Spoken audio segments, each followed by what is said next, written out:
Thank you, Dr. Wasim, for such an informative talk. Now, I would like to invite Dr. Hamid Ali Khan from Sarhad University of Science and Information Technology, Peshawar. He is serving as Director of ORIC. Dr. Hamid is a PhD from Hezhong Agriculture University, Wuhan, China. His field of interest is microRNA-mediated gene regulation in development and disease conditions. He will present his work on the topic of microRNA expression profiling using NGS and its role as gene regulator. Over to you, Dr. Hamid. Assalamu alaikum. Walaikum salam. Bismillahir Rahmanir Rahim. Good morning to everyone. I welcome you all in today's conference, and I am very grateful to the NGS team for arranging such a nice conference to let us present our work. So today I am going to discuss about the microRNAs expression profiling using next generation sequencing and its role as gene regulator. So first of all, I will briefly introduce myself. I did my PhD from Hezhong Agriculture University, Wuhan, China. And due to COVID-19, everyone knows about Wuhan, so I don't need to explain where it is in China. I did my MPhil from Qadim University in 2009, and I have almost 80 years of teaching and research experience. So in today's talk, I'm going to discuss slightly about the introduction. Then I will discuss about the methodology we use in the current study, the results, discussion, and the future direction of the present study, that what are the future directions. So first of all, I will introduce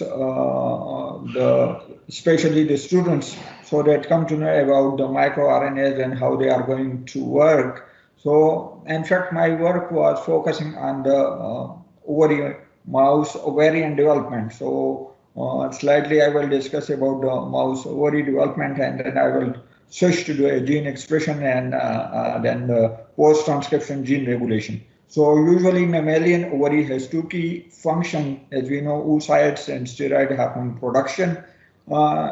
The LH luteinizing hormone leads to luteinization of neural granulosa cell before ovulation, thus changing its follicular estrogen producing cell to luteal progesterone and progesterone producing cells. So, and its main function is to production of the hormones and as well as the production of the oocytes for the fertilization purpose.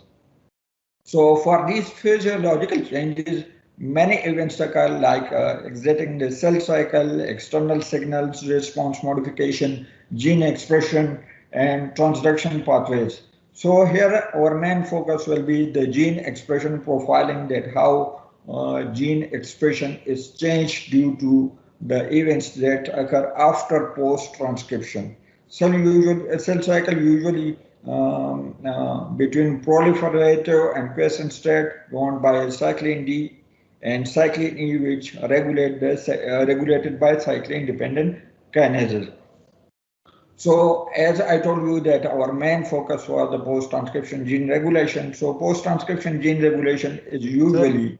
If I interruption, आपकी ना slides move नहीं हो रही, तो उधर अभी introduction वाली slide पे stuck हुई हुई. अच्छा, अभी नहीं move हो रही. I don't know why. नहीं सर. सर आप इसी भी जी सर अभी हो गई हैं. हो गई है. जी सर. सर काइंडली ना सर जब आप नेक्स्ट स्लाइड पे आएं तो थोड़ा इंतजार कर लिया करें ताकि other participants could catch up. कभी कभार so net issues there and all that. Okay, okay. So as I told you that our main focus was the gene expression profiling of especially the post-transcription gene regulation. So here I will slightly discuss about the post-transcription gene regulation. Usually this post-transcription gene regulation is of two main types, that is the global and the specific. Global means when you are discussing about the entire post-transcription gene regulation process in the entire body, and either you are talking about a specific kind of cells or you are discussing about the specific tissues or organ. So it may be global or it may be specific. So whenever we talk about the post-transcription gene regulation, usually the microRNA or involved in the post-transcription gene regulation, and they are known as the silent game changers. In the past few years, several microRNAs has been reported that play significant roles in different kind of cells in the ovary. For example, microRNA 17-5P and LIT7P were recently shown to post-transcriptionally regulate TEMP1 expression during corpus luteum angiogenesis. Lately, it has been shown that microRNA play significant roles at post-transcriptional level that is essential for normal female reproductive function, as studies shown that loss of microRNA in granulosa cell and reproductive tract leads to impaired fertility. So it's mean that microRNA expression profile is directly related to the infertility in the female.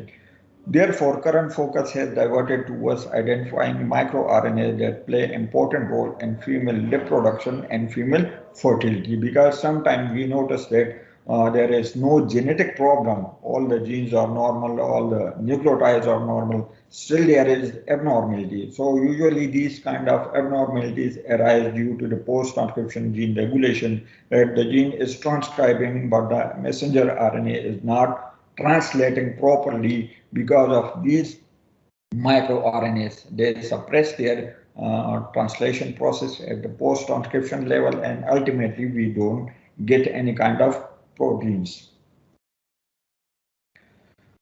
So it's a slight history about the microRNA, that it was first discovered in the 1981 in the C. elegans. The microRNA was called the LIN4, and then in 1993 the LIN4 was further cloned, and ultimately it was discovered that it's a 21 nucleotide RNA molecule that suppressed the translation process of the messenger RNA. And further later on, after LIT7 has been confirmed the experiment that yes, these are the small RNA molecules that are not translated into protein, rather than they are regulating the gene expression, or they are regulating the protein synthesis process, because they suppress the messenger RNA, and ultimately the messenger RNA is not translated into the proteins.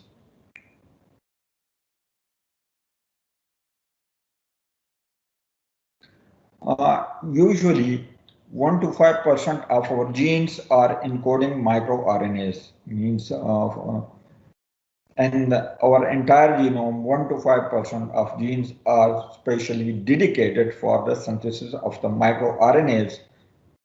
And these microRNAs, they control 30% of the genes.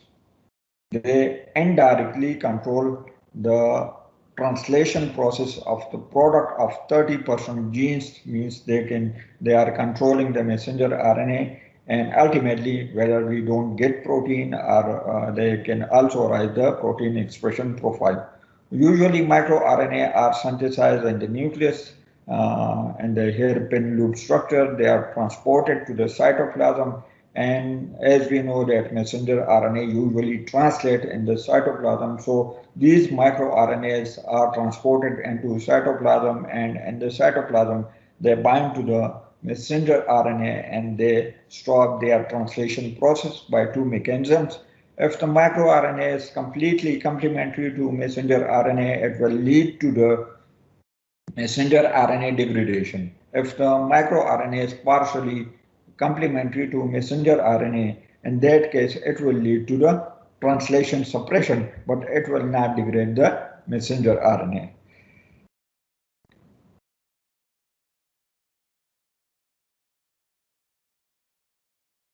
So now I will come to the objectives of this study, that from the previous studies we came to know that microRNA play a very important role in the ovarian function, and on the basis of that we predicted that these microRNA expression profile should be elucidated, so that we come to know that during the process of development how these microRNA changes their expression profile. So as I mentioned that our focus was to find out the microRNA expression profile during the development of the mice ovary. So we selected different mouse on the basis of their ages, including the 6 days old, 8 days old, 12, 15, 21, and beside that we used the PMSG for 6 hour, PMSG for 48 hours, and HCG to find out the ovulation process relating to the microRNA expression profile. So the slightly I'm going to methodology that we used in this process. We extracted the total RNA from the mouse ovaries, then we extruded the 16 to 26 nucleotide small RNA fraction, and these fractions were ligated with the adapters for the Illumina high-seq. We used the platform Illumina high-seq sequencing as discussed by the Dr. Wasim. That is a next generation sequencing technique. We did the RT-PCR, and then further we did the sequencing process. So after sequencing, when you get the raw data is of no use until and unless you use the specific bioinformatics tool to clean the reads or to clean the data and find out what is important for you. So we removed we cleaned the raw reads by removing the adapter sequencing, low quality reads, then we aligned the sequences with the megablast, and then ultimately with the UCC genome browser. Since we were working on the microRNA, so further we used the RFAM, which is a tool to separate the RNA families, because our focus was to extract the microRNAs, and you know there are different kind of RNAs in the cell, like ribosomal RNA, transfer RNA, small nuclear RNA. So we use this tool to extract specifically the microRNAs. These microRNAs were then aligned with the miRBase, which is a database for the microRNA, and to find out the already reported microRNA and to find out the novel microRNAs which are not previously reported. So as I told you that we used the Illumina high-seq platform for the microRNA expression profiling, and the raw reads was cleaned to remove the adapters and the low quality reads. We get the sequence range from 16 to 26 nucleotide. So if microRNA size is smaller or a bit larger, so we can also include it in our study, because further we are going to clean it. So we included all these in our studies. After sequencing, we got the okay. So as I mentioned that we use different stages of development, as we know that if we are looking for differential expression of genes, or if we are going to look for the differential expression of microRNAs, so we should use different developmental stages, because during the process of development, the genes expression is changing continuously. And since these microRNA are correlated with the gene expression profiling, so ultimately these microRNA also change their expression profiling. That's why we selected different stages. We further, as the main theme of our study was the differential expression of microRNA, so according to changes in relative microRNA expression among 8 libraries representing postnatal development and superovulated ovaries, in total 58, 73, 64, 31, 24, 21 microRNAs were differentially expressed from 6 days to 8 days, then from 8 days to 12 days, because we selected the 2 samples, that from one sample to the next sample during the process of development, how many microRNA differentially expressed.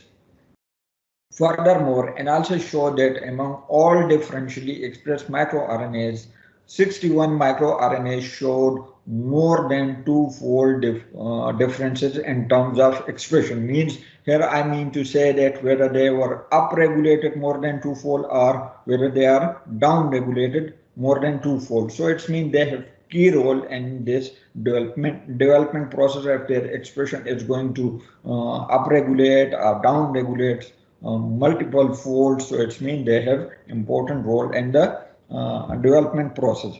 Here in this heat map, you can see that we have selected different microRNAs and their expression profile, or you can say the differential expression, and we compared it from one stage to next and from next to next and so on, that how different microRNA can differentially express different development stages. Now, here one can say that how you can rely on your Illumina high-seq data, that it is reliable and there are no doubts whatever you have got. So to further confirm our high-seq data, we use the qRT-PCR of these differentially expressed microRNAs. We selected some microRNAs. We did qRT-PCR for those microRNAs and compared the same data with the Illumina high-seq data. And we further confirmed that the expression profile of these microRNAs is totally matching with the expression profile we got through Illumina high-seq. So it confirms that our data is reliable.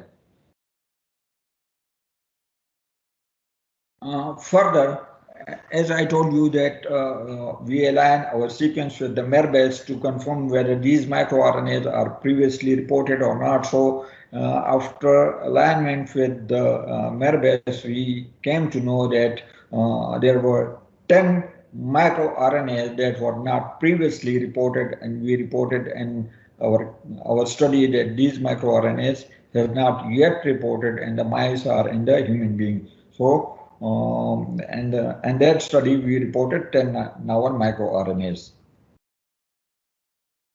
Now coming to the next important part of this study, as we know that microRNA can target genes, and if we just came to know that these are the differentially expressed microRNAs and we don't know what are the target genes, I think the picture will not be completed, because the important part of the study is to find out the genes that are correlating with these microRNAs, or the genes that are targeted by these microRNAs. So for the whole data, we used the different tools or different techniques, which are the target prediction tools, which are used for the target prediction for microRNA with reference to its target genes.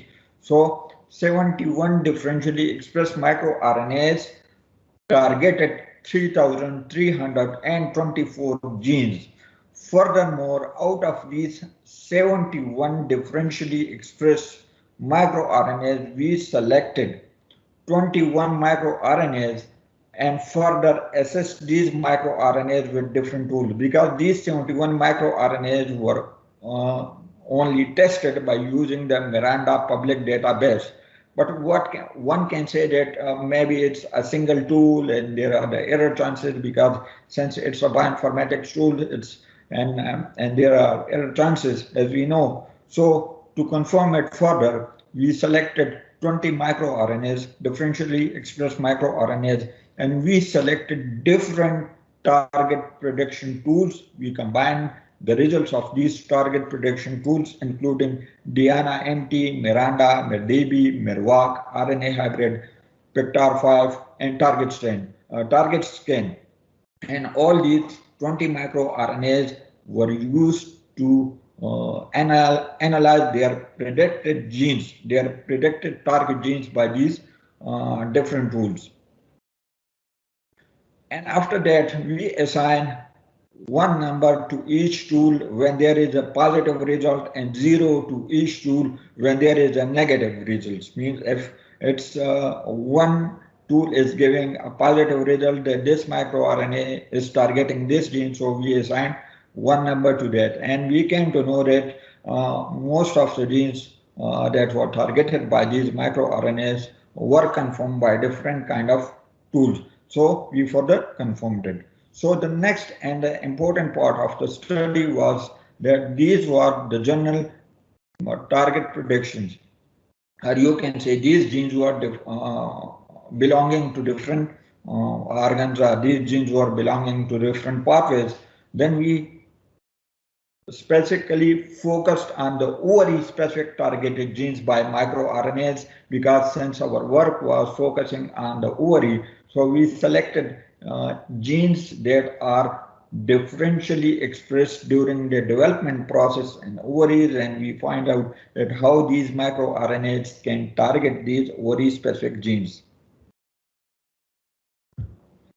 Further, these microRNAs were used to find out the different gene ontologies and pathway annotation, because in my opinion, a study is incomplete when we don't go to the depth of the gene ontology and pathway annotation. So we use different tools for the pathway annotation and gene ontology. For the pathway annotation, we use the Kyoto Encyclopedia of Genes and Genomes, and for the pathway annotation, we use the Human Gene Ontology. In the GEO, or in the Gene Ontology section, we use different subcomponents, including the biological function. We analyze the different biological functions which were correlated with the differential expression of these microRNAs. Then we further focus on the gene ontology subcomponent, cellular component, and we analyze that how differentially expressed microRNAs change the cellular components and what are their roles. And further, we focus on the molecular function of the gene ontology, that how these differential expression microRNA can change the molecular function of different gene ontologies. Further, we investigated different pathways, that what are the different pathways where these genes are belong, which are targeted by these differentially expressed microRNAs. So we elucidated all those pathways, and we selected the top pathways which are especially targeted by highly differentially expressed. As I mentioned, that some of the microRNAs were differentially expressed more than twofold, so we particularly focus on those microRNAs. Now coming to the future direction, that what are the future direction of the current studies. Future studies will help to validate and functionally characterize these differentially expressed and novel microRNAs, which will ultimately help to reveal their specific role in ovarian development, female infertility, and ovarian cancer. The target prediction information will help an easy validation of target genes and their pathways. At the end, I'm very thankful to the NGS team for organizing this event. I'm also very thankful for all the speakers for listening to me, and I'm very grateful to all the participants who listened to my talk very patiently. And so if you have any questions, now you can ask. That was from my side. Thank you, Dr. Hamid, for a scholastic talk. Is there any question? Assalamu alaikum, Dr. Sahab. Yes, walaikum salam. How would we validate these microRNAs? Like in our computational studies, we do that. But for example, we are having an issue. We did some cancer studies from GEO, and we identified some novel microRNAs. But obviously, my question is, since we are getting the data from USA or Canada or any other samples, but for molecular validation, can I look them for my local populations, or I need to have the same subjects where I can go and validate them? So there are two aspects of your question. The first one, if you want to validate the same data, so you have to get the same sample for validation. But if you want to compare the data in the local population, then again you have to go for the NGS and get the data, because maybe the data you got through NGS technique that may not represent the local population. And the next part is if you want to functionally validate if these, you are talking about microRNA? Yes, sir. Yes, sir. Okay. If you want to functionally validate, so there are multiple steps in the functional validation. As I mentioned that in our study, when we got the high-seq data, so we were not 100% sure that whether the results are authentic or not. So we took the differentially expressed microRNAs and we used the qRT-PCR, and then we compared the data. So it's mean that yes, the data is reliable. Then we have to move on the functional validation, which I didn't included in this slides and today's talk. We also did some functional validation, but since that was not part of this lecture, so I didn't include it. For functional validation, the first approach is that you have to use the microRNA mimics and inhibitor along with the targeted genes. You can culture the cell, you can use the microRNA mimics, and you can use the microRNA inhibitor separately. Then you can extract the microRNA and then do the qRT-PCR and compare whether the mimics has increased the microRNA expression. So what is the effect on its target gene? If the target gene's expression has been lower down, so it's a kind of indication that yes, this microRNA is targeting that particular genes. If you are using the microRNA inhibitor, so in that case, the particular target gene expression will raise. After that, if you still want to further confirm, there is a technique which is known as dual luciferase assay. You can go for that and you can clone your part of your target gene, or we can say messenger RNA and the microRNA on the same vector. When you clone it on together, then after that, it confirms that yes, the particular microRNA expression is controlling the particular gene. Okay, thank you so much. Thank you so much. Welcome, sir. Thank you.